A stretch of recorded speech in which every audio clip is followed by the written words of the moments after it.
So from the title card, we open on a lightning strike behind a plane that's flying in like a cloudy sky. I want to do it all with miniatures because, like classic filmmaking. Mm-hmm. And the camera flies into the plane, like almost like the opening shot of like Citizen Kane or something.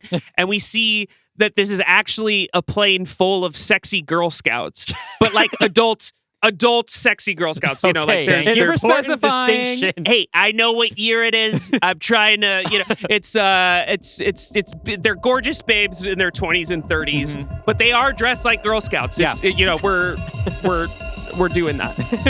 In 2022, two writers came together to finish what Universal Studios couldn't.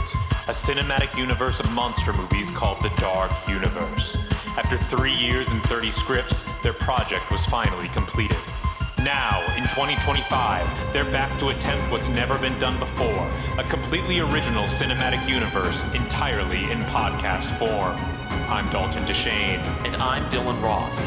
And you are now entering the Pod Universe.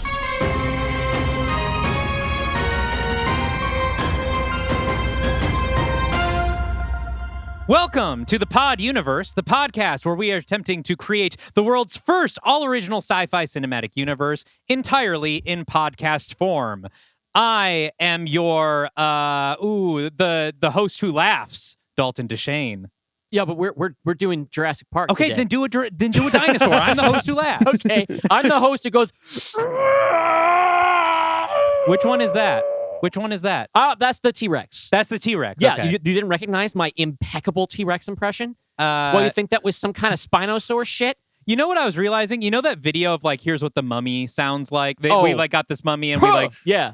Scientists were able to mimic Nessie Amun's voice by recreating his mouth and vocal cords with a 3D printer. It allowed them to produce a single sound. It sounds like when they blow through the raptor's vocal cords, which makes sense, right? Because you're just running air through. But like a mummy sounds the same as a raptor, to I me, guess. It always sounded like, and I cut this into a clip at some point when the meme was going around. The sound that Bruce Springsteen makes right before the big break, before the big, like the C-section in Born to Run. It allowed them to produce a single sound.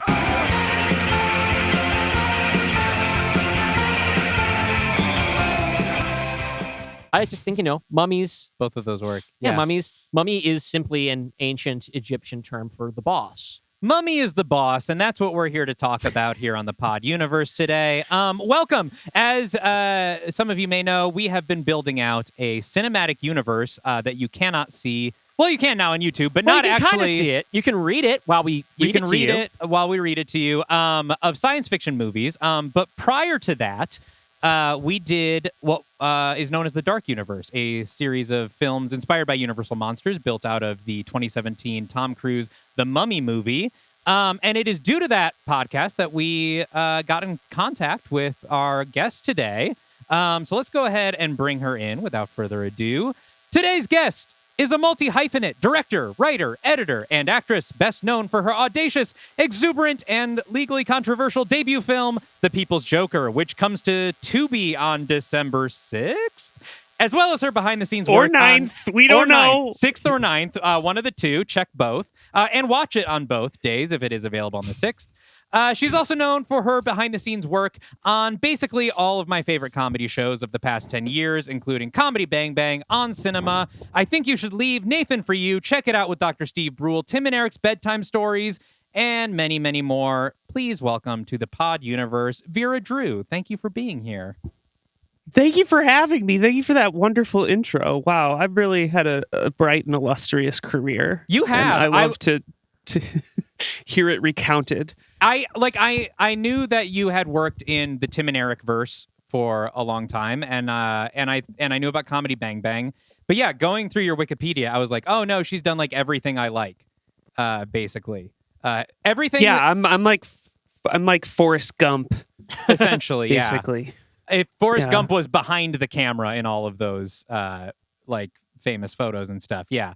But now in front of the camera with The People's Joker, which is a fantastic movie. Both Dylan and I were fans before you reached out to us.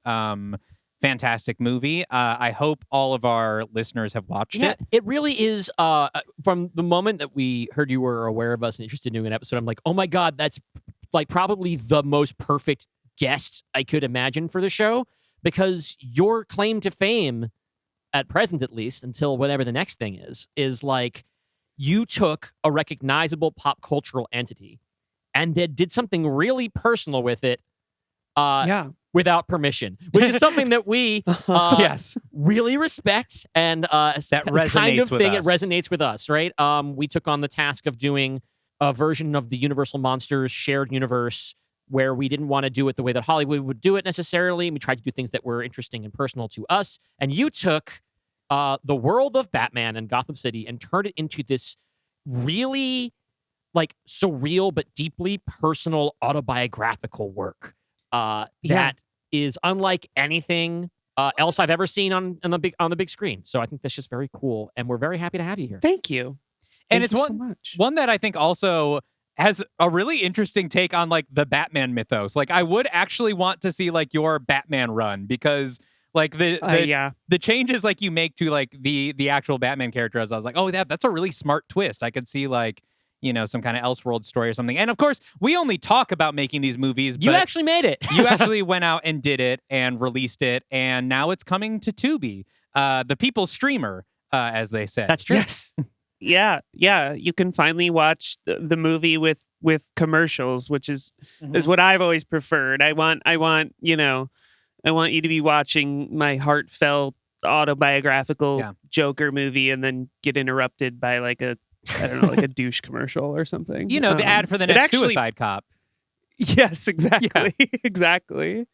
But no, thank you so much. I mean, I feel I came to the party late when it comes to the Dark Universe, but like when I started listening, I was just like, it came to me at a time where I was feeling sort of like burnt out about like getting my next projects going and stuff, and it was this like beautiful reminder of like of just like the whimsy of storytelling and caring about characters. And so I mean that was like why I made that movie, was because I love Batman so much, and I didn't really think anybody was going to see it. I didn't even really, let alone that I'd, go on super cool popular podcasts and get to plug it, or that it would be on Tubi someday. I mean, you've been on cool podcasts too. Oh, I didn't even well, realize that. We didn't mention should that we be in your checking that intro.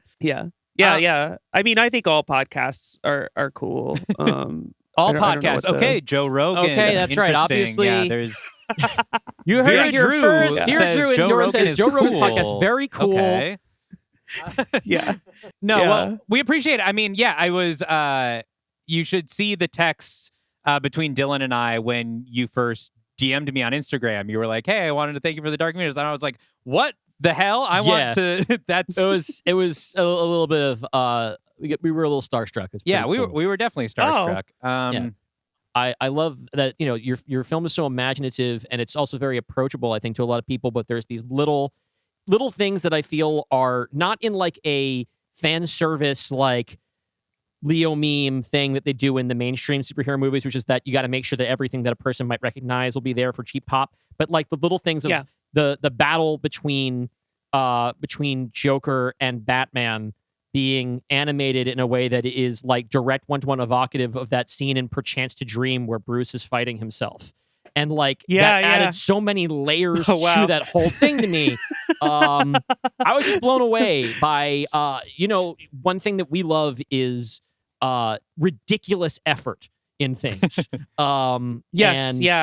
That is, we're kindred spirits in that way. Yeah. I mean, I think that's you are, to my knowledge, the first person to name the specific episode of Batman the Animated Series. Well, that we ripped off. we can talk is more after the show. we got a real Batman series. fan here. We got a real.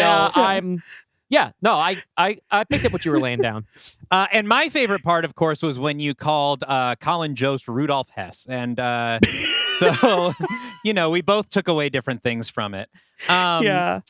But I mean, that's I think, that's something I think like I regret very little about making that movie, but sometimes I do wish I hadn't gone so hard into SNL. Like I there's so many people from that world that I've alienated with my art at this point. But I don't mind alienating Colin Jost. I mean, I mean, look at him. Like, I feel uncomfortable when I see him on red carpets with Scarlett Johansson. Like, it's like, it looks like propaganda. Like, I won't say what kind, but some generic propaganda. Sure. Yes. I watched it with my friend. I rewatched it this past week with my friend Calvin Kasulki, and that part had him on the floor, like just barking, laughing. We had to pause the movie because it is so mean and so funny. But anyway, we are here today because you have chosen another very audacious pick for today. We have had a string of. This is kind of a good mirror to our last guest pitch because our last guest pitch, we had Branson Reese on, who did Ghostbusters, which is a movie that has become a franchise that is still ongoing, and yet you could argue only has one good movie, the first one. Yes. It is both it is both ubiquitous and invisible. Like nobody cares, right? Outside of a very, very select audience of people who are so intense about Ghostbusters. And I love Ghostbusters, but you would have to strap me into something and wheel me into that movie, into Fallen Empire, into Frozen Empire. There's no way I'm going. Oh, yeah. Which Fallen Empire a Jurassic Park movie? Fallen Kingdom. Fallen Kingdom. Okay. There you go. Fallen See, but Kingdom. then here we are to talk about another groundbreaking, beloved genre film that probably arguably a better movie. I mean, but yeah, from one we'll of our greatest directors that has spawned a franchise that personally I could do without. I could do without it. Yeah. And it's funny because right before the two of you came on, we had set a rule. We were like, okay, people can pick any genre movie, but we don't want to do currently active franchises. And then Branson did Ghostbusters and you did Jurassic Park. Both technically active franchises, although I think they feel so inert that we're like, it's fine, whatever. Yeah, we're going to start from No one's done scratch. something new and interesting in Jurassic Park and then stuck with it past more than 20 minutes into the following movie since the first one. All right, so let's turn it over to you, Vera. Why Jurassic Park? What is your history with the franchise? How do you feel about the franchise, and why did you pick it for today? Well, okay, I'll start with my history. Like, I remember the first time I saw Jurassic Park. It was such a crazy experience because like content was so gate kept in my house growing up. Like, I wasn't really allowed to watch like anything like that was PG-13 or beyond. But somehow I also was like always watching Jerry Springer when I was a kid. I guess just like I was left alone a lot. But like, and when it was came always to movies, on, yeah. But like Jurassic Park was. It was like the first televised broadcast of it on ABC. And I remember at school, everybody was talking about like, oh, Jurassic Park's going to be on tonight. Like, oh, I'm going to watch it. And I was basically like resigned to the fact that like, I'm probably not going to be allowed to watch this movie. And I got home and my mom was like, did you hear Jurassic Park's on tonight? Do you want to watch it? And I was like, what? Like, I was so blown away. I remember my dad was out of town and that also felt very scary because I'm like, oh, I'm going to like watch this like scary dinosaur movie. And so I got to watch it and I was terrified by it as a kid. I thought it was so it is like if you're a child, it is a scary movie. I mean, kids are obsessed with dinosaurs, but then actually like seeing real life dinosaurs, but it's so subversive too. Like the lawyer getting killed and all of that. Like, I think it really sparked something in me that's like, oh, like you could like make like a scary, thrilling movie that's like also kind of funny and like, doesn't doesn't take human life seriously. And I don't know. I really loved it. I also remember seeing Jurassic Park 2 in theaters with my dad, and it being the first time I ever saw a sequel and was like, oh, that's horrible. That's not as good as the first one. And I have this like really distinct memory, this like trauma brain memory of being on a school bus the next day, and like all the kids in school were like, you're an idiot. Like Jurassic Park 2 is so much better than Jurassic Park 1. There's two T-Rexes. Like what more could you want? it was so alienating because it's like, but I also get it because it's like, like 13, if you're 13 and you're going to see like Jurassic Park 2, it probably is cooler. I think it was like a little bit bloodier too. Yeah. But I remember like the cool kid on the bus afterwards, he was like, you know what? I agree with you. And it might have been a moment where I was like, oh, someday like I'm going to be like a respected filmmaker who like will win awards for what she does because this cool hot boy on the bus says that he agrees with it. It all happened right there, and you manifested it, and here we are.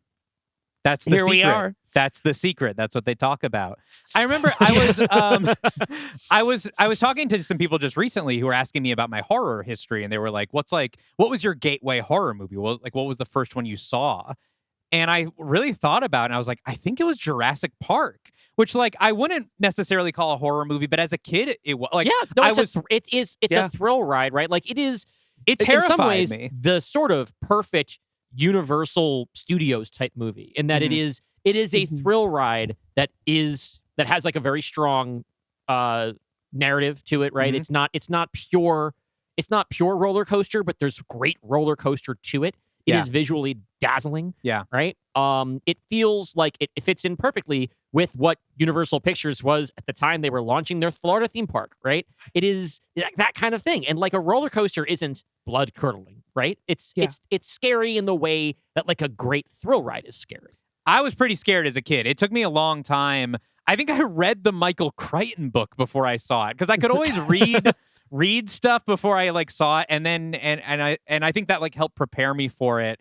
But I still consider like I think this might be the perfect Hollywood blockbuster. Like when I think about like that sort of specific like genre of like big budget like asses in seats theater popcorn movie. Yeah. I don't know if there's a better one as a film than the first Jurassic Park. I would say I think Star Wars probably wins on that one, but like Jurassic Park has that going. It's first of all from the guy who fucking invented the blockbuster. Yeah. It is his true like dad mode follow up to Jaws, right? Like it's almost like this is thinking about Bruce Springsteen a lot today, as I do most days. Yeah, that's pretty normal. That's pretty normal for me. But like if Jaws is like like Born to Run, which is the one that was like his first sort of breakout record, then this, I suppose, is sort of his Born in the USA, and appropriately, that would make Schindler's List, which came out the same year, his Nebraska. So, if you think about it, it is insane to imagine this filmmaker created the best popcorn movie of its time and the most like celebrated and like emotionally just like shocking in like an artful way, like just like gripping drama of its time back to back. They came out the same year. That is pretty nuts. crazy. Yeah, he was on to some crazy shit in the 90s. Yeah. Jaws is probably a better movie, like artistically. There's a lot more, I think, impressive cinematography in Jaws. Like, he really, the Spielberg oneer, when you think of the Spielberg oneer, like Jaws is like, mwah, like, but Jaws also has some moments in it. Like, I mean, I think the USS Indiana scene is great. It's a great monologue. Doesn't really need to be in the movie. And it's artful. Like Jaws is almost like kind of more. It was indeed the first blockbuster, but like there's some fat on there. Like Jurassic Park, just pure like just like here's just a movie. It's just a movie. It's not a film. It's a like, Swiss it's not watch. a film. It's a Swiss watch of a movie. Yeah, like everything is functional on several levels. It's functional on the excitement factor, but also usually an emotional level. Like everything's working together. And I think it is just enough of a thinker, right? There's a reason why we talk so much about Ian Malcolm's, like, you thought so much about what you could do, you just didn't think about what you should do. Something that comes up so often in conversations about real life and development of technology and whatnot. I do also agree that Jaws is the better film on like most critical levels, but Jurassic Park is like kind of the perfect 4-quadrant movie, right? If we're going to talk about it in cynical Hollywood marketing terms, this is the kids will love it because there's dinosaurs. The teens will love it because there's blood. There's just, it's like got the sci-fi angle of like having like a high concept that makes you have a conversation afterward about what should or shouldn't happen, what shouldn't be done. It looks great. The effects were state of the art, and Jeff Goldblum's really hot in it, which works for a lot of people. Laura Dern's really hot in it. Yeah, but she's not like like Laura Dern's always really hot. Yeah, she's playing it down. Jeff Goldblum is he's playing himself out. He's hamming it up. Listen, Laura Dern, absolutely 100%. Mm-hmm. But I don't think anybody's Richard walking out of there. Attenborough looking sexy as fuck. Yeah, slurping down that ice cream all sensuously. oh, it's melting down my chin. Are there any like Sam Neill heads out there who are like? I'm sure. How crazy is it that Sam Neill? It's like Spielberg is such a bonkers ass dude. Like putting like fucking possession ass Sam Neill in his dinosaur movie. Like Sam Neill at this point had just been in like a bunch of like really just like crazy art film, like horror, like fucked up horror, like, and it's like, I'm gonna put him in my theme park ride. That's so awesome. As a scientist, he's gonna be my scientist. And look, Spielberg's got an eye for these things. As you said, the original Jurassic Park, kind of the perfect 4-quadrant movie. It's speaking in Hollywood cynical terms, which I think is a good way to speak about it, because that's the only way you can speak about Jurassic Park now, is in cynical Hollywood terms. And somehow they have been unable to recapture that 4-quadrant magic. Vera, how many of the 7 sequels have you seen? I definitely, like I said, I saw Lost World in theaters, so I guess when I was 10. I saw the third one, which I remember feeling at the time like it was an upgrade from 2, if only because Sam Neill was back. But I've definitely since have revisited it, and I'm like, this is a mess. And there's also an interesting, I think, production history to that one, where it's they didn't have a complete script, so they were just kind of writing it as they went along, and you can totally tell. I know I saw Jurassic World, which I didn't care for. I don't like that Chris Pratt fellow. But I remember sort of liking the second Jurassic World because it felt much more campy. And they were starting to allude to maybe in the next one there'll be dinosaur human hybrids or whatever, which is something I'm shocked they still haven't done. My pitch doesn't involve them because I just want that movie. I want Universal to be dumb enough to do that someday. But I stopped there because then when I saw the trailer for the next one and then whatever this last one was, I was just I'm tired. I'm tired of watching. This should be the most exciting thing ever. Seeing dinosaurs come to life, people get attacked by them, and they're just so bloated and I'm really not into the places they take it, because they seem to be really bogged down in the legacy characters and the developing these human stories around them, and it's that's not really what's interesting about the first one. The first one, because the characters are really simple. You meet this scientist couple and you find, okay, he doesn't like kids, and she's I guess her whole thing is she's like puts up with him, and then like okay, Jeff Goldblum is like hot and like horny and into chaos theory, and like I feel like there's like an implication that he's kind of a stoner in the first one. Like it's like very clear cut character dynamics and not a ton of dialogue and stuff. So I don't know. I think I have like a slightly warm place in my heart for those first 3 movies, and the rest I think they're slop. I think they're just like trash. For some reason, I have seen all of them. Even Rebirth. Oh, right, you did. We talked about this. You went to go see it. I was like, why? Yeah, I've seen all of them, and I think it is just a franchise where every single one is worse than the one before it. Yeah. I think I would rank them pretty much in order. And, the whole thing, like, since Colin Trevorrow has said, like, with World, like, his idea was, oh, well, if the park was open and now like everyone's bored of dinosaurs, right? Because they're not new anymore. Mm-hmm. And so I want to make this world where like, people have gotten used to them.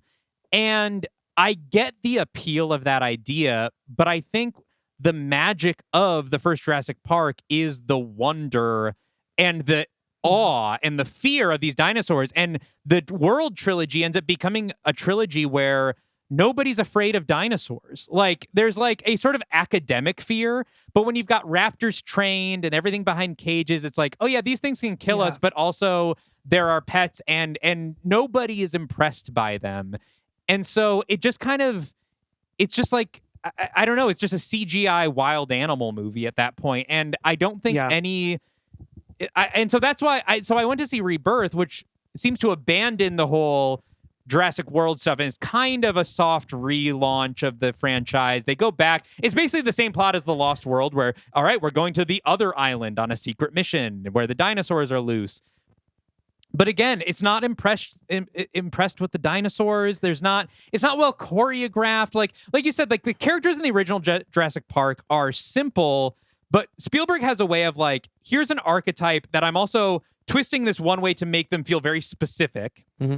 And then we're going to watch them all bounce around these events and off of each other. And it's like a bunch of wind-up characters that you can just let loose and see them navigate through all the things he puts in front of them. And he's really good at that. Every other one, I think, tries to do, like, have all these character stories as well, but no, everyone's just doing a bad job at it. I don't know how else to, like, they're just not good at it. To me, the fatal flaw of the Jurassic Park / Jurassic World franchise, and I guess specifically Jurassic World, is that they keep kind of just tapping the glass at another more interesting story, because if they're not interested in, oh my God, there's dinosaurs, right? Mm-hmm. And they're telling us that at least they think it's more interesting not to be interested in it, right? Mm-hmm. Then you should go a step beyond and try and do something interesting. Like you were saying, Vera, they introduced this idea of like, now we're doing more genetic manipulation with humans, right? Mm-hmm. In Fallen Kingdom. And at the end of Fallen Kingdom, they do a really great swerve, which opens up the whole world and fulfills the promise of the title Jurassic World, and say, okay, we're freeing the dinosaurs. The dinosaurs are now going to be, we're getting off this island. All these movies have taken place on these islands. Fuck the islands. The dinosaurs are now everywhere. Mm-hmm. And that is awesome, except for that in the very next movie, you have like one sequence where like, okay, now raptors are chasing us around in a city. I think it's Morocco or something. But for the most part, it's like, no, we're going to go back to this island. We know that dinosaurs are everywhere now, but rather than doing the thing that feels like you're leading up to it, which is we're just going to do Pokemon with dinosaurs, we're now going to go to a preserve, which is effectively just doing the island again with the characters from the first movie. And then in Rebirth, dinosaurs are still out there in the world, but everyone hates it. It sucks. It's just annoying. Let's go to this island. Yeah.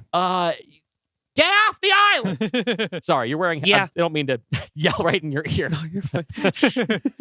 No, I'm so with you. I mean, that was why I didn't see that third one, because I was like, I liked going out on that high note of the idea of like, I don't know. It's the same thing with like, I know not to move on to a different IP, but just to illustrate a point that you were making, like there's been, I think, from certain people like in the Alien franchise, there was always this like resistance of having aliens like return to Earth. Yeah. Or like, and now I guess they're doing it in the Disney one, which I'm not going to see. I It's watched not the first very episode. good. I was like, this is it's not for me. Not good. But like the idea of like just herds of xenomorphs just picking people off from the sewers, you know, and like kill it, like like a dinosaur being a thing that like on my way to work, like I can't get to work.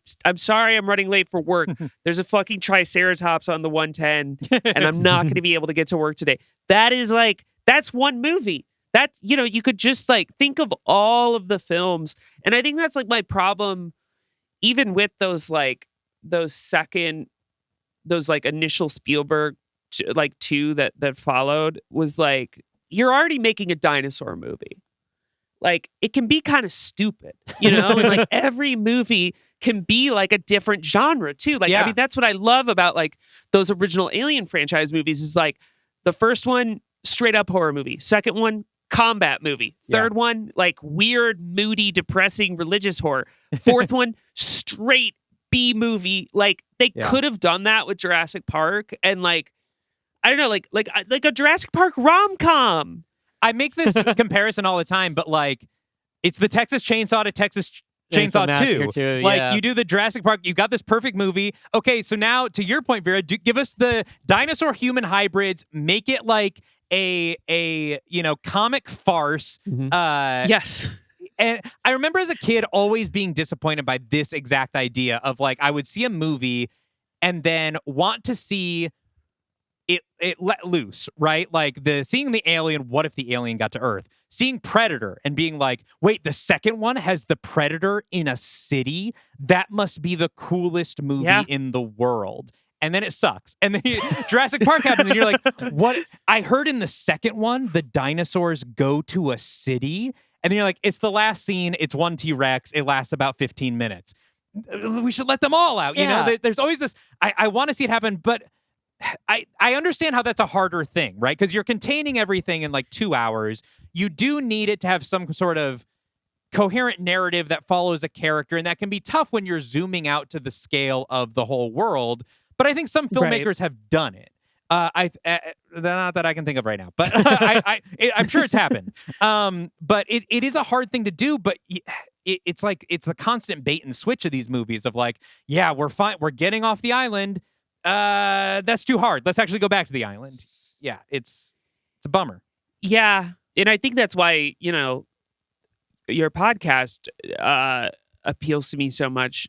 Taking these different, you know, Universal monsters and stuff and like it's like, you know, like, okay, this movie's gonna be like slapstick comedy or this one's like straight horror. It's like, I'm so shocked that like cinematic universes haven't done that in a real way. Like Marvel kind of does it, but like not really. They all exist in the same world. Like to me, like the best sequels, the best franchises really do kind of function in that way where you're kind of getting this other thing and this sort of other perspective. Like, I mean, Texas Chainsaw is another great example of it. Because then, like by the fourth one or whatever, it's just a deconstruction of deconstruction. Like the Matthew McConaughey Texas Chainsaw Massacre is not a great movie, but it's fucking interesting. Yeah, it's an interesting movie to watch because it's like it's insane. They're like the Illuminati's a part of the Sawyer family and stuff. I have not seen it's crazy. that one. I think this is news to me. I think horror franchises get to do that more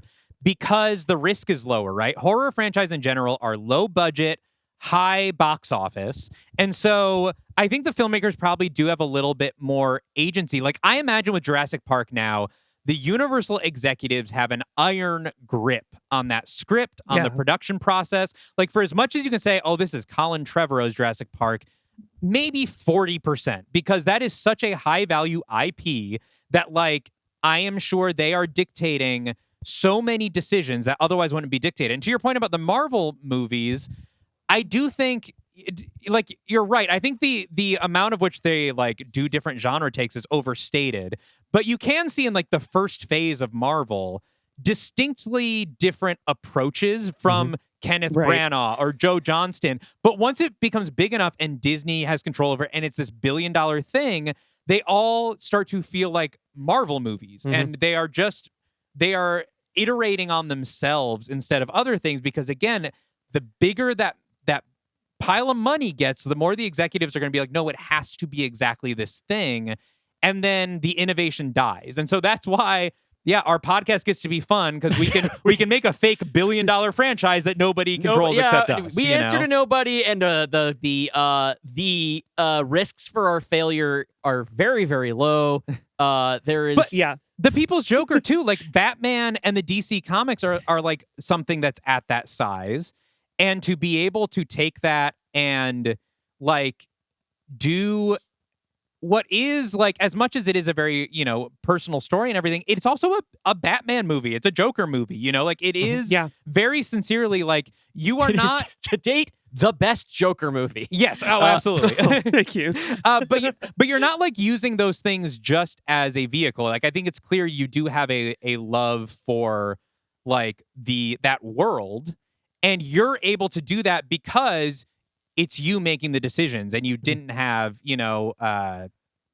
all these studio executives on you. Yeah. Yeah. I mean, I think the best movies that like are made using IP, it's like they were the best on accident, or like, and it's why, like, honestly, like, I don't know that I would ever even make like another like People's Joker style movie. Like, it was very hard to release. It was like a very legally precarious movie for a very long time that I was thankfully able to like liberate, but like I don't really know that it established any precedent that like I could do that again. Right. And like also by the same token, it's like I would love to like I love IP. I really do. Like I have multiple.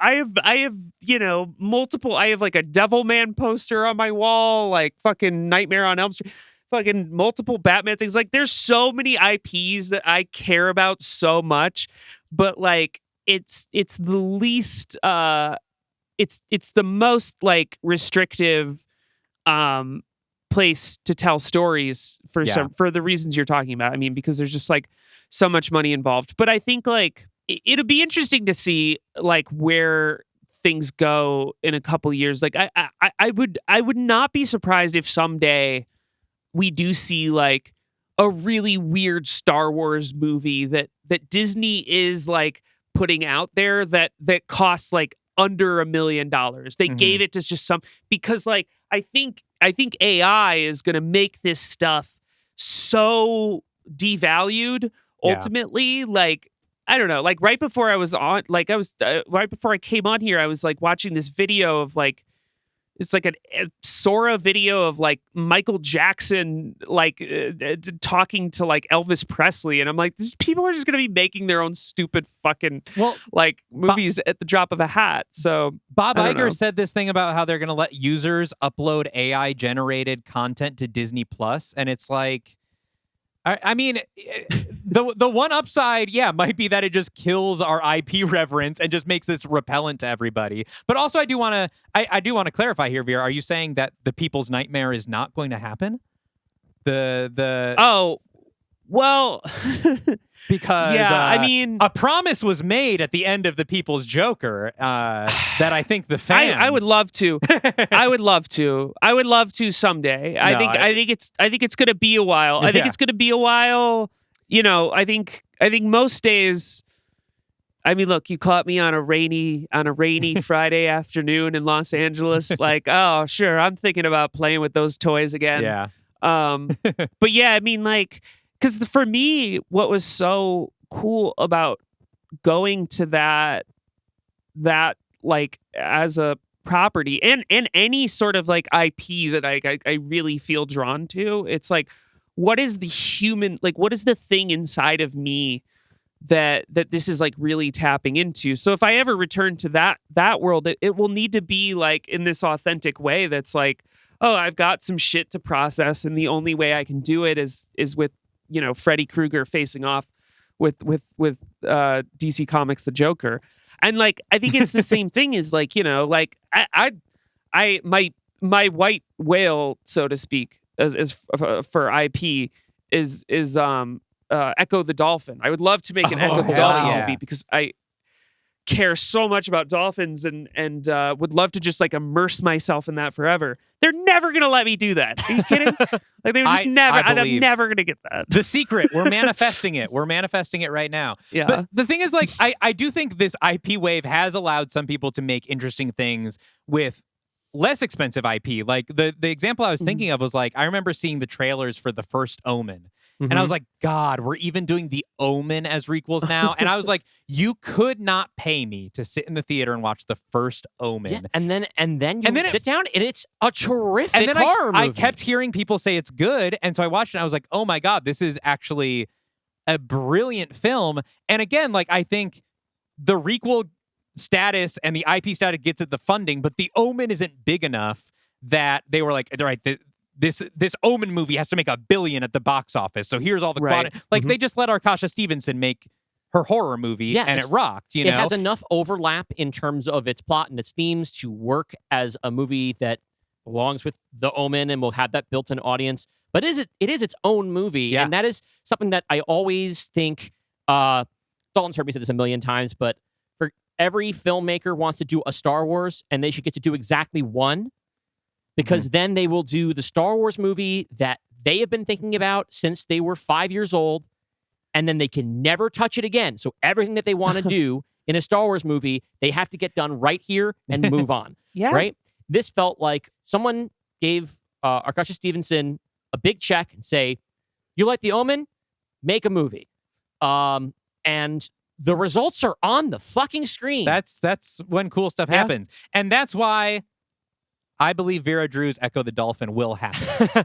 We're gonna get Sega on the phone or whoever owns that. Yeah. Anytime these kind of discussions come up, I'm like, I will force it into the conversation because I mean I've talked to Ed, the creator of the game, and he's like, I mean, sure, Vera, but like, who's gonna pay for this? Yeah. Like, that's basically the feedback I get because it's not exactly like, but I mean that's the thing. It's like I can make movies for pretty cheap, you know, like, and I think there's like a version of it, you know, I'm not going to shoot it like practically, you know, because that would be like, I'd have to torture some dolphins to do that. Honestly, the thing about The People's Joker that floored me is what a consistent and impressive visual world you were able to create using so many different methods.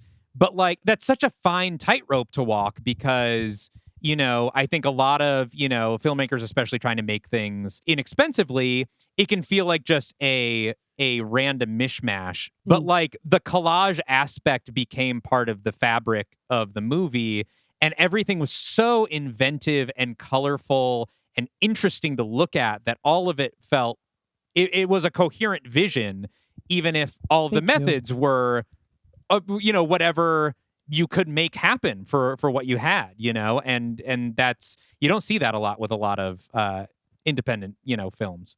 And I think it worked really well with just thematically what it's about is like you've created a mythology for yourself built out of all of these pieces of another mythology that's been built up by how many creators on how many different media, right? So, and it was a really great opportunity to explore mixed media in a way that makes the text richer. Yeah. Thank you. I mean, I think the approach to making it almost was like, I grew up obsessed with Steven Spielberg. Like when I was 6 years old, you couldn't get me to like talk about anything else other than like Steven Spielberg, Back to the Future, Star Wars, George Lucas, and the fact that like I wanted to make movies and I wanted to make movies like those guys. Yeah.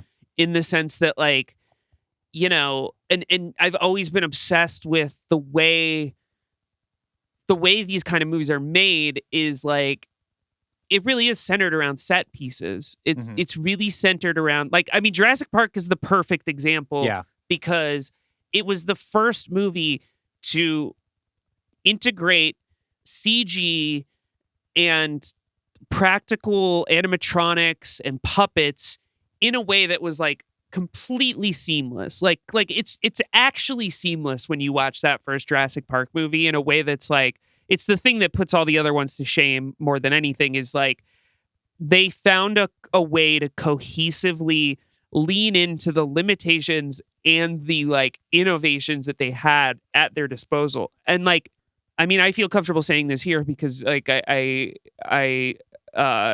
mean, you guys are in my ears all the time, so that podcast thing where I feel like, oh, we're friends. But I am like, I really did try to do that with The People's Joker. Like, I mean, it's in this like smaller way of like, it's mixed media and stuff, but like it really was like, there's 1,600 VFX shots in that movie, like 16,000 VFX shots in that movie. It's like every shot in it is a fucking is a green screen shot. So we really had to like pace it out in a way that was like, well, here's like where we'll spend this amount of time like making this shot look good. Okay, this shot's only on screen for like 2 seconds. We'll get it out of there. And like all of that came from like being obsessed with stuff like Jurassic Park and James Cameron maybe to a lesser degree because he's like almost like this maximalist, like I'm going to make an impossible movie thing. But like, I mean, to me, it's like Spielberg has always been my one of my biggest inspirations for that reason. Cause I feel like he's able to like really tell these larger than life stories and like not even really worry about the technology catching up to him because he's just doing it in a way of like, he knows what goes in the frame. Yeah. And I think that's like all you could really hope for as a filmmaker. So, I mean, thanks for saying that about the aesthetic of the movie. Cause I really do think it kind of comes from that being that obsessed with it. I can see that. I can absolutely see that. I have one last question before we go to our break, and then we'll come back and hear your pitch for Vera Drew's Jurassic Park. Yes. Oh God. I'm so excited. And my last question is this. Does Echo the Dolphin have lore? I just thought it was about, I mean, I never got far enough in the games maybe. What is the lore here? What's the basic premise of it is that like Echo's family gets abducted by these aliens. Oh. And like he has to go around the ocean finding these crystals and talking to other, sea mammals to unravel the clues of where did these aliens come from? Does my civilization come from them? It is a dense world. And it's like, I think the reason why it's so fascinating to me is like, so much of it seems to be grounded in the like research that like John C. Lilly was doing in the 70s of like dolphins communicating with humans and stuff. So there's a lot of places it could go. And like, I mean, I don't know if it's compelling. I'm saying like Sega should let me like give me like, I mean, look, $3 million. Like you'll make back that money in a week. Yeah. Like a remainder off of like an accounting error off of the profits of Sonic the Hedgehog 3. Let's put that into Echo the Dolphin. They should at least commission you for a script, right? Yeah. And to look over that. It kind of sounds like Star Trek 4, but from the perspective of the whales, which I think is very interesting. All right, so we're going to go to a quick break, and then we are going to hear where Vera Drew's lifelong obsession with Steven Spielberg finally comes to its promised dramatic peak. Yes, the secret. We're going to hear Vera Drew's Jurassic Park pitch right after this.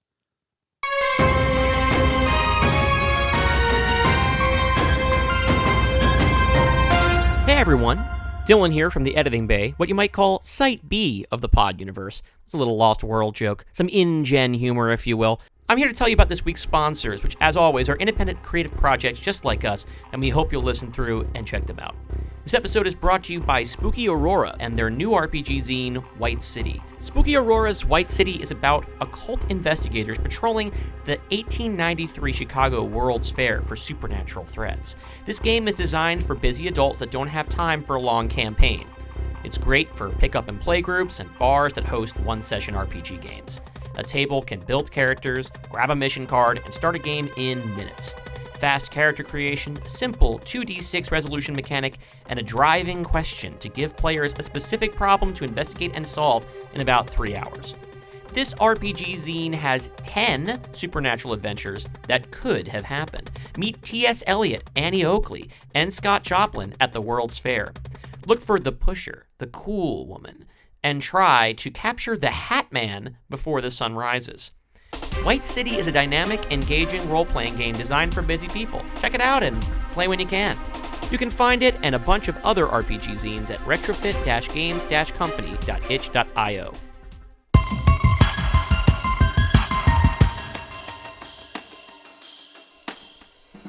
A long time ago in a galaxy far, far away, a nerd from California decided to remake an iconic Japanese film as a space fantasy with a self-insert.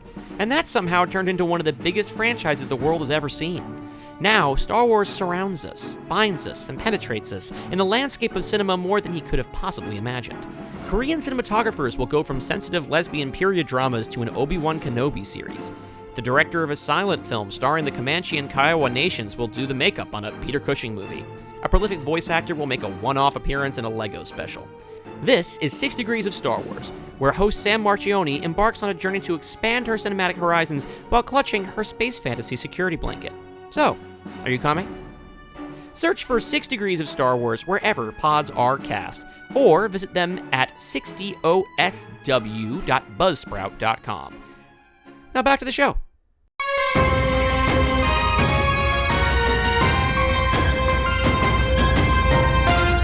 We are back here in the Pod Universe with our guest Vera Drew, who has been waiting her whole life to pitch her take on Jurassic Park. Vera, what do you got for us today? Well, okay, so I guess this is technically like a requel. It's sort of a requel, sort of a reboot, and you'll see why as the story progresses. But it is technically canon to the first 3 movies, Okay. but also meant to sort of be like a fresh start. And we're rebooting it as a hard R horror movie. Okay. But also with like Russ Meyer like sleaze fest overtones. So it will be very scary, very violent, and very erotic, but also not like there's no sex in it. I kind of wanted to maintain that sort of like Russ Meyer thing where it's like it's horny, but like just up until that point. So the movie starts with a loud bung, like the bell in a monastery or something. Okay. And the title comes up. And it says Jurassic Park, and it's just, typical Jurassic Park logo. And we're just And keeping then there's the like title. Just Jurassic Park. Keeping the title. I think there's more coming. Hang on. Okay, well, There's more coming. okay. But same design. Yeah. Because the thing that's genius about, if you look at the Jurassic Park logo, it's kind of dumb. Like, that's why it's a good logo.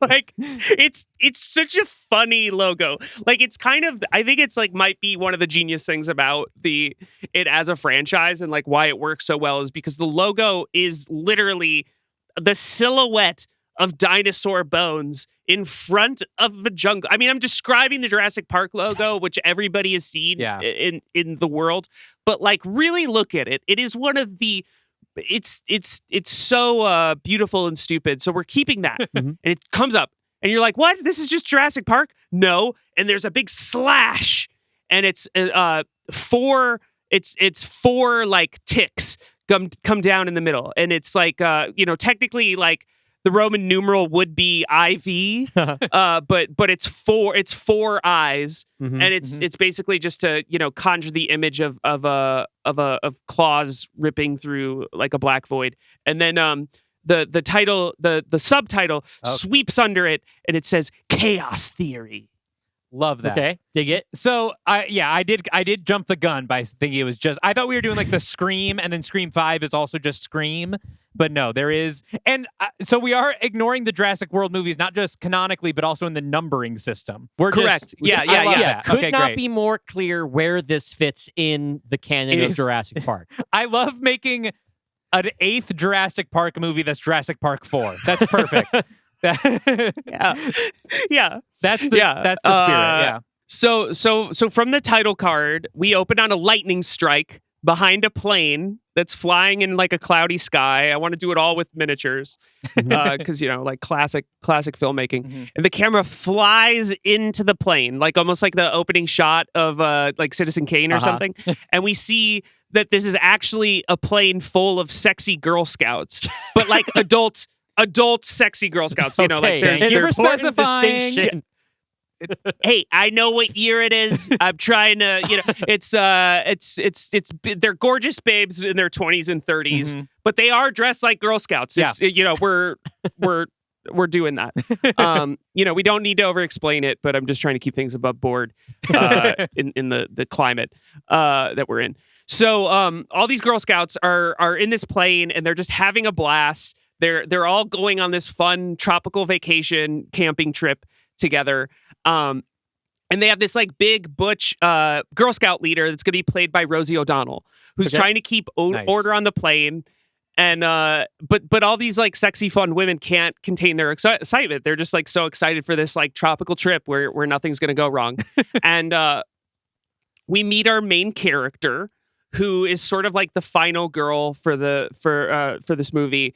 And I think the name I had picked was Jamie, which is kind of lazy, but Jamie Lee Curtis, it's a little bit and I want to offer this role to Sydney Sweeney. I know she's MAGA, but she's a real financing draw. Sure. And I think the studio would be really excited to have her. It might be the only thing that gets this movie made. Yeah. In terms of how much money we're going to need. Although, we're doing miniatures for it. That's true. We're trying to make it. I mean, that might chew up. You start talking about make a $3 million movie. This might chew up the whole budget to get Sydney. But you know what? We're gonna earmark it. That's who we're gonna cast in our heads for now. Yes. Yeah. We're It's just to fit the image. Yeah, exactly. Like it's I'm open to other casting ideas. I see her name on a lot of lists, and I think she could use the work too. I don't think Christy did that well. No, Christy did that, and I think because of Christy, she's actually going to go woke now. I think Sydney Sweeney is now woke for financial reasons. So we can have her, and you know what? No, doesn't even. Not even a problem. She's woke now. God, woke for financial reasons. I've never like that phrase just got me excited for the future for the first time in about 5 years. Yeah, they used to say go woke, go broke, but now it's go broke and then in that order go woke to fix the first part. Yeah. So yeah, we meet Jamie, and in like typical final girl fashion, she's like, the shy sort of like virgin of the group, and all the other Girl Scouts are just like making fun of her for like being afraid of kissing boys and all that stuff. And maybe she's kind of like queer coded, but we don't like exactly go into that because we're trying to sell this movie in middle America. Like we don't want to like And I'm trying to also like not just be a queer filmmaker. Like I'm trying to deliver on like this is the new Jurassic Park movie. If Kamala had won, see. maybe we could let it have queer overtones, but yes, this is the climate. I also should have trigger warning at the start of this of how problematic my pitch is. Okay, well, you've done it now. Let's keep going. Your people participation in listening to this podcast is voluntary at any point. You are allowed to turn it off, but you'll regret it. Yes, yeah. So suddenly, lightning crash. All the lights in the plane go out, and the women Girl Scouts all start screaming. The women Scouts. The woman Scouts. Yeah. And Rosie O'Donnell's like screaming like, "Calm down, you bitches! Like, just get it together. Just keep your shorts on, ladies. It's gonna be fine." And like then the moment, the moment of like cold, eerie silence where like the plane's just like hanging in the air. And then suddenly it just starts plummeting and free falling through the air. The women Scouts are screaming their heads off, and the plane crashes on I've never said the Isla Nublar. Yeah, I almost said Ilsa Nublar, but I think it's Isla. She can play the lead. Is it Ilsa Ilsa? Nublar can be our lead actor. Yeah. Ilsa Nebular, the German actress. Yes, but yeah, the original island from Jurassic Park, the OG. We're going back to the original island, not Isla Sorna from the sequel. No. We'll get to the sequels. They are canon. This movie, like I said, this movie is canon to those first three movies. Okay. So like, when these women, they crash on this island and climb out of the wreckage, they know exactly what they're getting into. They're like, oh, fuck, this is like, we're on Jurassic Park. Like, I remember 30 years ago, this got shut down. This is the same universe where a T-Rex destroyed San Francisco in Jurassic Park 2. They're terrified. Mm-hmm. They're terrified of dinosaurs. People are not jaded by dinosaurs in this movie. And, I think it'd be cool. Like, it kind of feels like sort of post-apocalyptic. Like, the jungle's overgrown, but it's like untouched, 30 years untouched by man. So there's just, vines covering all the attractions and stuff, and dinosaurs everywhere. Because as it's established in the canon, the dinosaurs, they figure it, life finds a way. Mm-hmm. They figured out a way to procreate. There's dinosaurs everywhere. The girls start climbing out of the wreckage, and they just immediately start getting picked off by pterodactyls and raptors. And the first one to go is, of course, Rosie O'Donnell, because she's actually probably the biggest paycheck on the crew. Like, we're probably only going to be able to get her for a couple days. She seems mostly focused on being a mom right now. Green screen her in. And I think I said this. This is a hard R, so there's lots of gore. Mm-hmm. Scantily clad women, but no sex or nudity really. Just gore and violence and a lot of cursing, lots of F-bombs, lots of S-bombs, maybe a C word once or twice. And I'm picturing like a really cool sort of like Liz Ortanalani score, like where that sweet 1970s Italian strings. Maybe we even like license Cannibal Holocaust soundtrack. Great soundtrack on that movie. So fantastic! It's so dreamy and romantic. So just imagine that music to these adult women Girl Scouts getting picked off by dinosaurs. One girl played by Millie Bobby Brown gets her throat slashed by a raptor. Another girl played by Kevin Smith's daughter, Harley Quinn Smith, is taken down by the little compies. And the only girl left alive is our heroine, Jamie. And her friend is dying in her arms, and her friend's face is covered with like the tar that the Dilophosaurus sprays out. And she's like, please don't leave me, please, God, please don't leave me. And you hear rumble, rumble, rumble, and there's a giant fucking T-Rex that just comes out of the jungle. And right as it's about to take a chomp on her, suddenly Jamie wakes up. Oh. So this is just all Act 1. Wow. Okay. And bait and switch. So that's Act 1. She wakes up, and we find out basically that the entire Jurassic Park universe from the first 3 movies was just a dream in the imagination of Jamie, who is actually a patient in a mental hospital. Perhaps it's Arkham Asylum, but, that's only if we're able to license DC Comics and stuff for this. Yeah. But basically, we find out that not only Act 1 is a dream, all the business with the dinosaurs from the first 3 Jurassic Park movies was just a PTSD-induced fantasy to cope with the harsh realities of the American mental health care system. So Jamie's seeing these doctors as raptors and orderlies as compies, et cetera, et cetera. It's just all her coping with the harsh conditions of living in Arkham. Mm-hmm. So we cut to the next day, and she's in line for lunch, and it's like slop they're feeding these poor patients. And we really build up the empathy for, because not everybody understands the harsh realities of living in Arkham Asylum. So Jamie's like looking around, and she starts to see like all the other patients. They're just characters from the first 3 Jurassic Park movies. Sam Neill is over there in a straitjacket, like next to like a drooling William H. Macy. Vince Vaughn and Jeff Goldblum are arguing over who's going to get the last cup of applesauce. Newman from Seinfeld is there, and he's playing like a janitor, basically. Like he's the Chief Bromden in One Flew Over the Cuckoo's Nest in this film. And Jamie's looking around and realizing like, oh, these are all the people from my Jurassic Park dreams. So like later that day, they're all talking in group therapy, and it's just exactly like Nightmare on Elm Street, Dream Warriors, where they all start to realize they're sharing the same like fever pitch like psychotic delusion about these fictitious Jurassic Park where people are going and getting murdered by dinosaurs. And they're all like, well, this must be real. We're all having the same dream. So we got to work together, and we've got to defeat the hospital staff, and we got to escape. And Oh, and also like the warden of the hospital is played by Richard Attenborough. And I don't want to do AI for this, so I think what we'll do is like we'll get like face we'll do heavy prosthetics on like some like up and coming character actor, On like David maybe Jack Attenborough. Haven. We'll get David we'll get his brother. We'll get his brother and do some prosthetics, make him look like his dead brother. That will be I'm sure he'll be normal cool for with that. I'm everyone sure. involved. Yeah, exactly.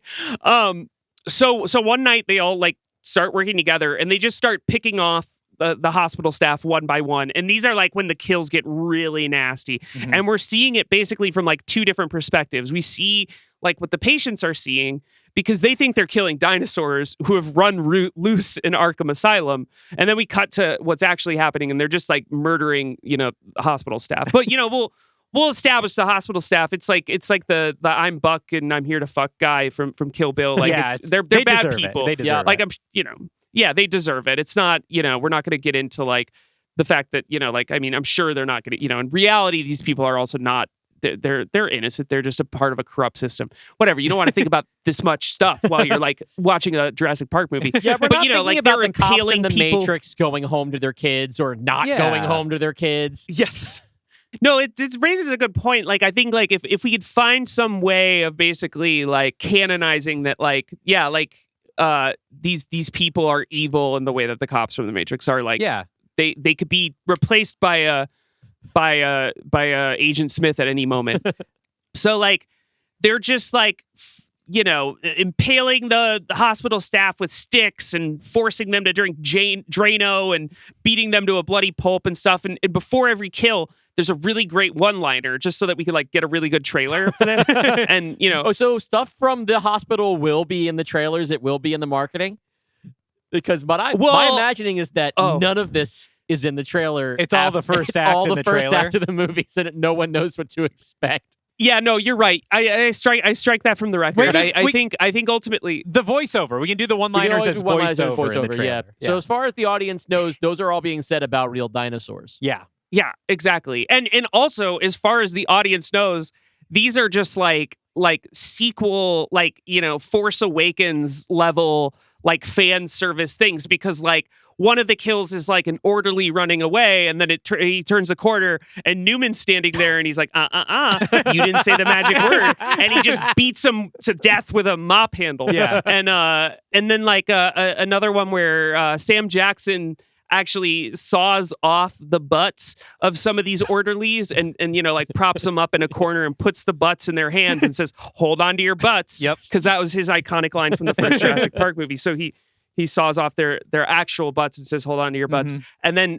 we cut to Laura Dern's character and she's like, damn, that's actually a little too far and that's a little gross. And then everybody just has like a good laugh to kind of keep it light. Jeff Goldblum. And then the final kill. Jeff Goldblum could like shove someone's head in the toilet and the toilet's been used and he looks down into it and he goes, that is one big pile of shit.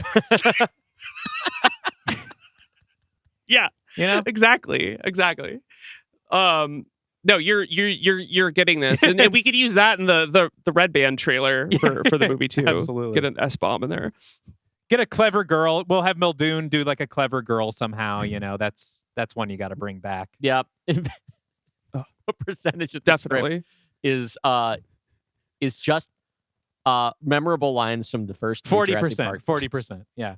Well, because I think it's like the thing that is like, when you see these sort of like fan servicey things in these kind of reboots, it's always like, it always feels gross. Like Yeah. it always feels like, oh, guys. So just like fully lean into it, like really like destroy the sanctity that we once had for the these initial movies.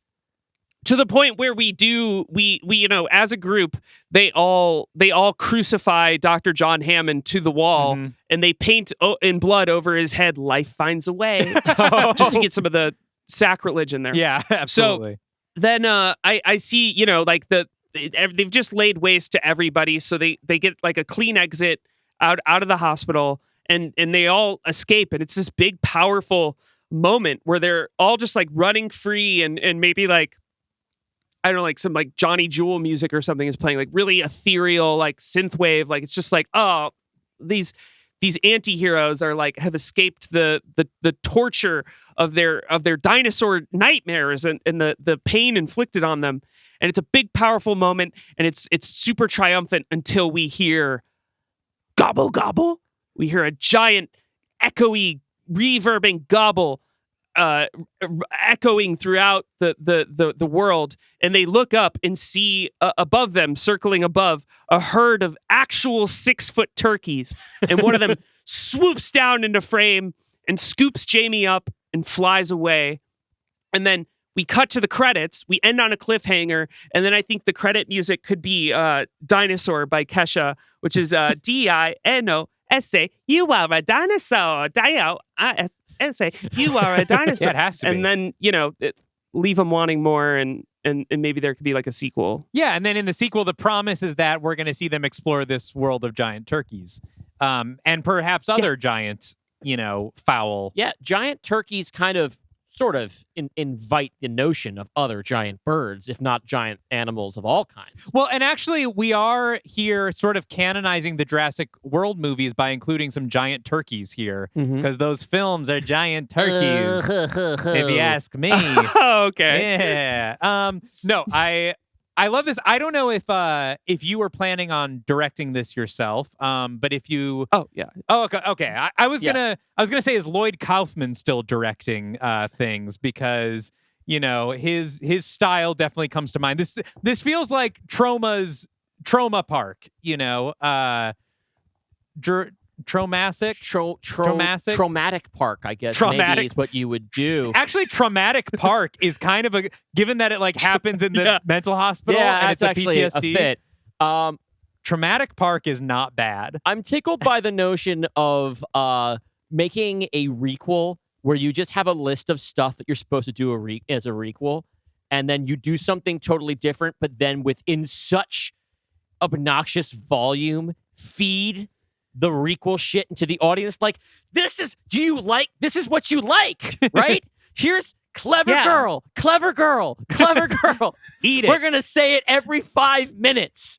That's what you like about it. Here's Sam Jackson. He died in the first one, but he's back because you demanded it. This is the cinematic equivalent of making the kids smoke a whole pack of cigarettes. Yeah. Have you seen Horrors of Spider Island by chance? I haven't, no. The first act, this is a movie that Mystery Science Theater did. It's a classic episode of Mystery Science Theater. I recommend it. But it's very similar to your Act 1. It's about a talent agent and all of the young, sexy models he has on a plane, and they crash on an island with a giant spider on it that starts picking them off. Definitely worth a watch. But they don't then wake up from that to a different movie. that is the whole movie. I believe that's the one where they spend most of the movie just climbing rocks because I don't think they could afford the spider for very long.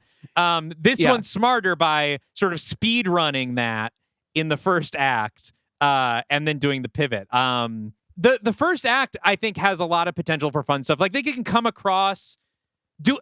Do we want them to come across iconography from the first movie? They land on Jurassic Park. Do they find the truck, that was flipped over by the T-Rex? Do they find, the big, entrance welcome center with the sign? Or is that too literally reverent for what we're gonna do later? I think what would be fun is if we do those beats, but if we're using this as an opportunity to kind of kick the shit out of all the things we don't like in requels, right? And then be like, you asked for this has to be there, right? You have to have the character who's kind of performing the role of Paul Rudd in Ghostbusters Afterlife, which is you guys don't remember this stuff? This is crazy. This is someone who obsesses over Jurassic Park the way that people from New Jersey of my generation obsess over Action Park. Right? This is a theme park that people went to and got mangled, right? Mm-hmm. And so there's almost like a cryptozoology. It's almost like a cryptozoological fascination with this thing. This, there's no way this is real. It'd be or a true crime kind of vibe to it, right? So I'm being okay, so this is where this happened. So what if Sydney Sweeney is the only person who remembers the Jurassic Park incidents. And that's kind of because she's dreaming this, right? She's dreaming this. And so for her, this is all real. But all these, all these other woman scouts and Rosie O'Donnell, they're like, what are you talking about? There was never a dinosaur island. She's like, no, I swear. Like, this is where the T-Rex turned over their truck and they had to crawl out. And like, it was on the news. Don't you remember? This is where that kid did that really astounding gymnastics feat. Yes, this is. Yes. Yeah. I think that's such a great idea because like I really see Jamie as like also like the I miss the sort of like shy nerd that like calm confidence of like a shy nerd final girl who's like like if her hyperfixation was like and that also adds stakes to the first act, so it's not just like mindless killing in the beginning. Like I think like almost like front loading the movie, so you almost do just think like, oh, this is just like a movie that's like if you think about like Rob Zombie's Halloween sequel, like they basically make it seem like, oh, this one's gonna just take place entirely in the hospital like John Carpenter's did, and then suddenly, I mean, spoiler alert, you find out that that's probably where I ripped off this mechanic is Rob Zombie. But you're taking no, it to I a love whole that, new level. and I'd love. Yeah, Your movie well, that's what you sounds more fun. Dalton and I have very drastically different takes Rob on Zombie's Rob Halloween Zombie's 2. Halloween 2. Dalton is a fan. I am not so much. But I do respect that thing about it where I like where you're going, where it's like, if what you wanted was a basic Jurassic Park sequel, everything that you want out of that is going to be in that first act, and now we're done with that. Now we're doing something else. That legitimately, in a less hyperbolic version of this idea, I think would still work. Like the idea of getting to eat, eating your dessert before your vegetables kind of situation, where it's like, here's what you came here for, but the real good stuff is still coming. Yeah, I love that as like as a device. And if I think it's the thing that everybody's trying to do. That you can't really. I mean, like, how do you preserve the twist? Like people will talk about it and stuff, but like there's a world in like a big franchise movie like this where you actually really kind of can preserve the twist and like really like bake it into the marketing. Like you don't talk to your friends about this movie until you've seen it. Mm-hmm. Yeah. Like until you've seen this insane Jurassic Park movie that 35 minutes in suddenly becomes, like a scary, like trapped in one location horror movie. I think one other thing I would love to see in Act 1 is I always loved the animated video, the exposition video that they all watch, the like Dino DNA and stuff. A DNA strand like me is a blueprint for building a living thing.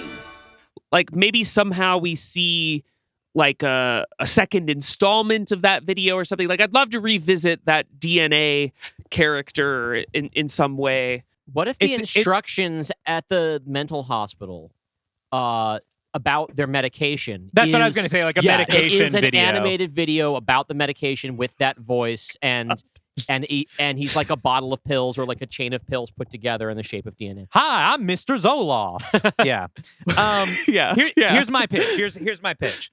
Okay, so one of Spielberg's things with Jaws and then more intentionally with Jurassic Park was you don't see the monster until like a ways off. And we can't exactly do that here, but I think one way we kind of do it is in the mental hospital. We're meeting, Alan Grant or all these people from the past movies and Sydney Sweeney, but there are these two cells that are the maximum security cells. And the whole time we're like, whatever, though they do not come out. They've been in there for years. You got to be careful. Like maybe at one point someone we see a guard like putting the food in and it gets like pulled in, like almost like the guy at the beginning of the first movie. Yeah, that's great. He gets pulled in and like, so we know there's some fucked up people in there. So then our guys are going crazy. They think the orderlies are dinosaurs, right? and these two orderlies are running, and they run to this room, and they see that those doors are open. And they're like, oh, shit, like, they're out. And we turn, and it's the two kids from the first Jurassic Park movie. And they're grown-up actors, and they look at these orderlies, and they see velociraptors. And they chase them into the kitchen. And we have they're chasing the velociraptors. And so we have these two orderlies who they're seeing as velociraptors hiding behind, all the kitchen stuff while the kids stalk them through there and end up killing them. And that's like, so we twist that in like the third act. I love it. I fucking love it. That's brilliant. Yeah, the kids are gonna be like, they've been locked up. That boy's been in there since he was 10 years old. He's like Michael Myers, basically. Yeah. And then they come out and they have the most brutal kills. When he was 10 years old, he was shocked by an electric fence, and he hasn't been the same since. Yeah. I think that's good. I love it. That's perfect. Yeah, I'm so into that. I think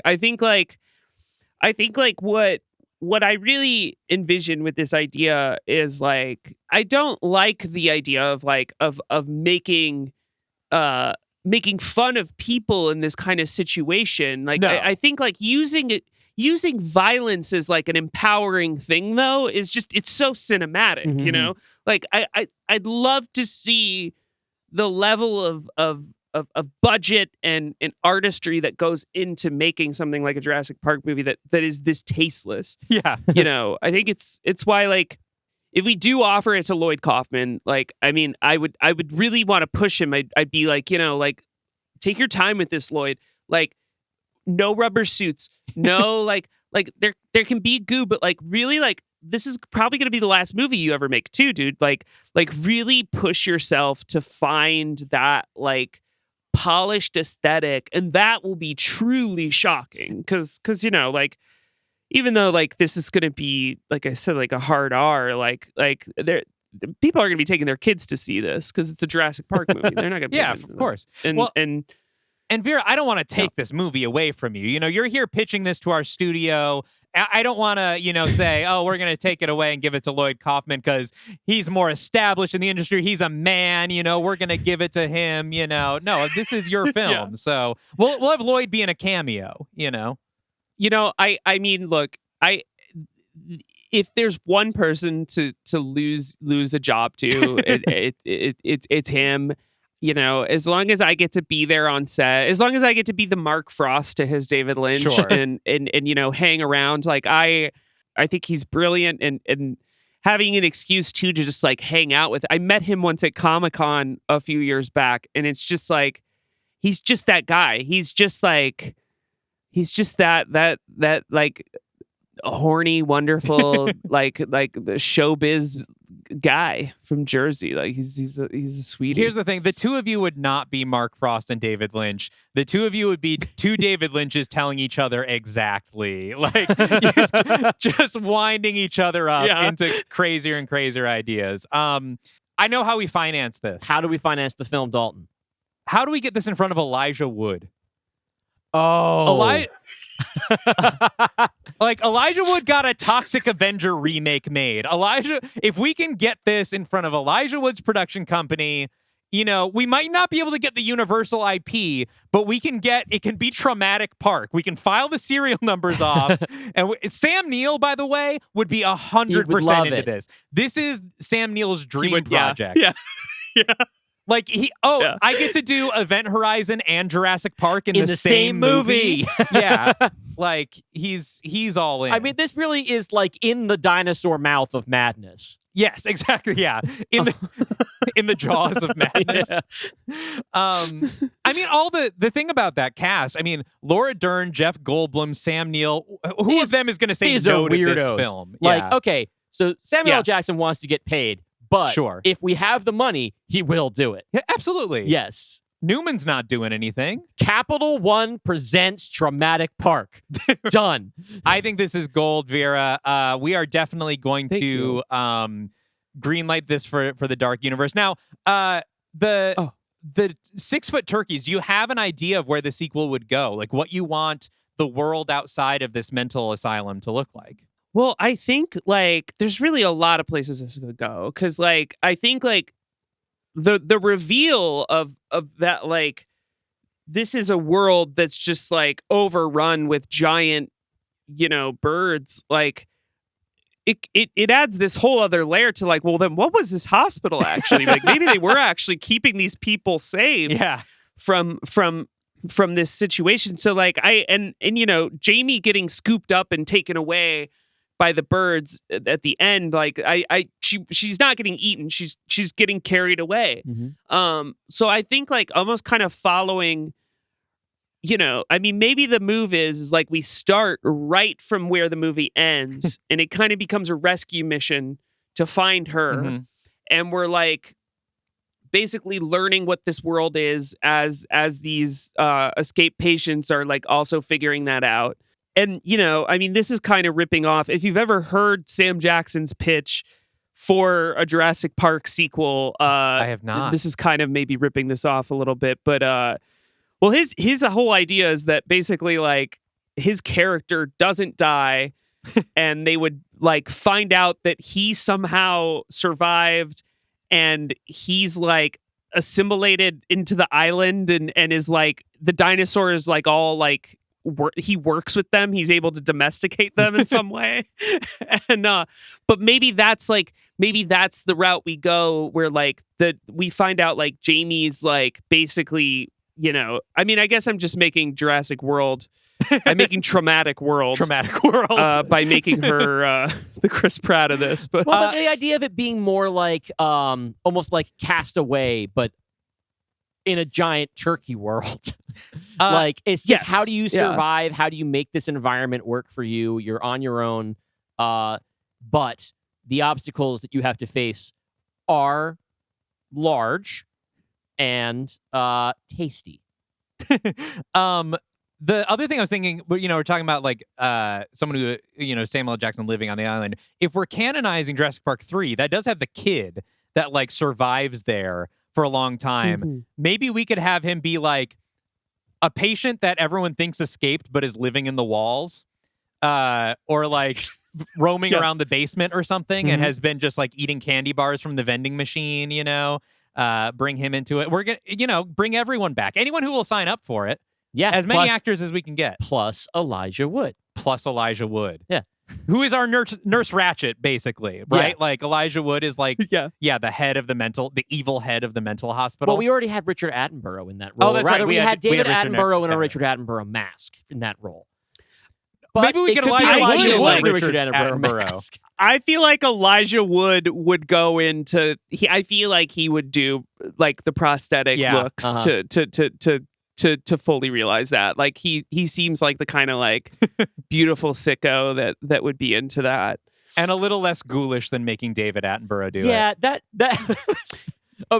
a maniacal idea. Yeah. That is just.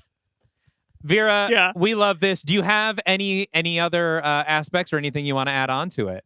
No, I just wanted to thank you for the platform to get this idea out there. This is something that I had been kicking around for many years, and I'm hoping, if I don't know, I assume people from Universal listen to your podcast. Like I'm sure there's somebody deep in the trenches that there. theme park didn't come out of nowhere. If someone from Universal is listening to this and has listened to 82 episodes, and the one they're like, we got to make this one. Look, my feelings are going to be hurt a little bit. But no, it's not to say it's not a good idea. I'm just saying, like, we can make a couple of these. Yeah. Like we've got a couple good ones in the pile. Vera, welcome to our version of filmmaking, which is where you have an idea and you just tell people about it, and then you're done, and then that's all you have to do. No, it feels good. It feels good to just have this out there and have it be, basically it's like when you, I mean, I guess it's kind of like what therapy is, right? Like you go and you say all the stuff that's like stuck in your head and stuff like. Yeah. Now I'm like, yeah, I don't need to make this. I'm glad that I won't ever really have the opportunity. I would love to work with Sam Neill, Laura Dern, and Samuel L. Jackson and all these folks, but and Newman from Seinfeld. But yeah, there's no Wayne Knight. Let's give him his due. Okay, Wayne I Knight. I thought the bit was going to be that we were never going to say Wayne Knight's name. Wayne Knight. Let's put some respect on Wayne Knight from Space Jam. Wayne Knight from Space Jam. Give him his He's dues. so good in Space Jam. He's so good. I'm fixing a divot. All right. That's him, right? Doesn't he In yell, Space Jam? I'm fixing a divot? I do not remember that line of dialogue from Space Jam. The only line from dialogue, 2 lines of dialogue from Space Jam that I remember because my sister and I used to do them back and forth with each other all the time. We're not afraid of them. Are you, Michael? Let's play some basketball. That's it. Iconic. We just go back and forth with that on car rides. And one of our patients will say that in Jurassic Park. Yes. Yeah.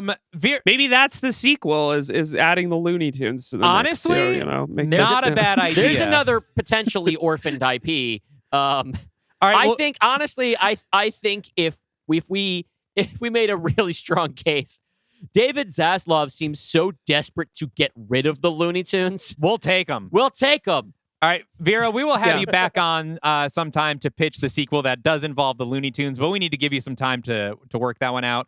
Tell our fans what you have to promote. What's going on in Vera Drew world? Where can we find you? Well, you can find me at Vera Drew 22. I'm on Blue Sky, and I mean, I still have a Twitter, but it's kind of just a graveyard right now for myself. And Instagram. Instagram's where I'm mostly active these days.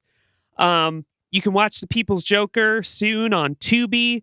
You can also watch it on Mubi, commercial free, and I think they have a free trial. We also have it available on VHS, DVD, and Blu-ray if you're a physical media junkie like me, and you can find all of that at thepeoplesjoker.com. I might have to give myself a VHS. The and VHS Blu-ray. of People's Joker feels like extremely apropos. I got to get that. Got to get my hands on that. It's so good. It's probably my preferred. It's one of the preferred versions of the movie. I panned and scanned it myself. Wow. That took a while. And you did all that just so Greg Turkington would watch it. Yeah. Yeah, it's so it's one of the great joys of my life was Greg Turkington watching The People's Joker and getting a genuine like wow, like that was really good. It's like, oh, like I'm a Greg head, so that means the world to me. Wow, Vera Drew official Greg head, breaking news here. Oh yeah, I mean, I think I've also been called a Unity head at times, but I think more than anything, it's just like I acknowledge that those two, they exist in a toxic dynamic that sustains itself. Yeah. So, but yeah, Greg's definitely where it's at. But yeah, that's my plug. Sorry. Tubi, Mubi, wherever you get your Ubies, you can find The People's Joker. Please watch it. It is a phenomenal film. Vera, thank you so much for coming on the show. Thank you for reaching out. We're psyched to have you as a listener. We're both fans, and this was a delight.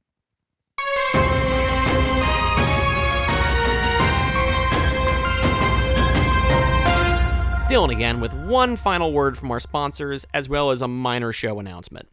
First and foremost, this episode was brought to you by RPG Zine Club, a new subscription membership by Plus One EXP and a global community of indie RPG designers.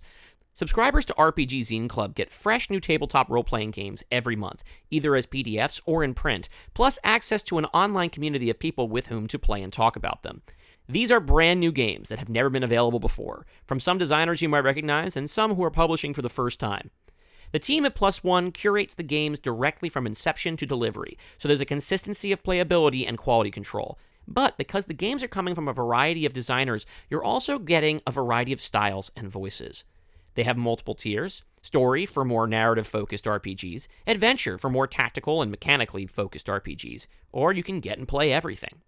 Plus One EXP's goal here is not only to provide a steady stream of fun new games for their audience, but also to change the way RPGs are financed and sold. Visit rpgzine.club or search for RPG Zine Club in any search engine and check it out. We want to thank Plus One EXP for supporting the show, and to thank you, our audience, in advance for checking them out. This seems pretty cool. Finally, I need to add that contrary to what you're about to hear us say on the air, we will not be airing a new episode next week, as we had to reschedule our planned recording session with Daniel Kibblesmith. But we'll be back just a week later with his guest pitch. I'll probably put a bonus pod into the main feed in the meantime to tide you all over. Thank you for your patience, everybody. Now back to our show.